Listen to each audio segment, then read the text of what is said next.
बिस्मिल्लाहिर्रहमानिर्रहीम। अस्सलामुअलैकुम।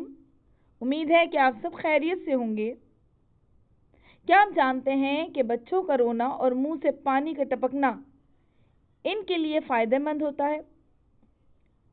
अगर नहीं जानते तो मेरे साथ रहिए, मैं आपको बताऊंगी। लेकिन उससे पहले अगर आपने मेरे चैनल को सब्सक्राइब नहीं किया तो चैनल को सब्सक्राइब कर दें और बेल आइकॉन का बटन दबाएं ताकि आने वाली वीडियोस आप तक पहुंचे। इमाम जाफर सादिक अलैहिस्सलाम फरमाते हैं, ऐ मुफज्जल, जान लो कि बच्चों के दिमाग में ऐसी रतूबत होती है जो इन्हें बड़ी बीमारियों में मुब्तला कर सकती है, जैसे अंधापन वगैरह। गिरिया के बाइस ये रतूबत उनके दिमाग से निकल जाती है और जिस्म की तंदुरुस्ती और आँखों की सलामती का बाइस बनती है।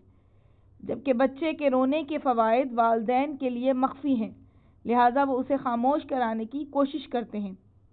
बच्चों के मुंह से बहने वाला पानी अक्सर औकात ऐसी रतूबतों को दफ़ा करता है कि जिनके जिस्म में बाकी रह जाने से दीवानगी, फालिशपन और रेशा जैसी बीमारियों में मुब्तला होने का खदशा रहता है।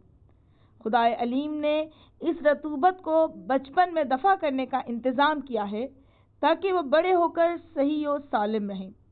सुभान अल्लाह, बेशक अल्लाह के हर काम में उसकी हिकमतें छुपी हैं। उम्मीद है कि आपको वीडियो पसंद आएगी। इसे लाइक कीजिए, शेयर कीजिए।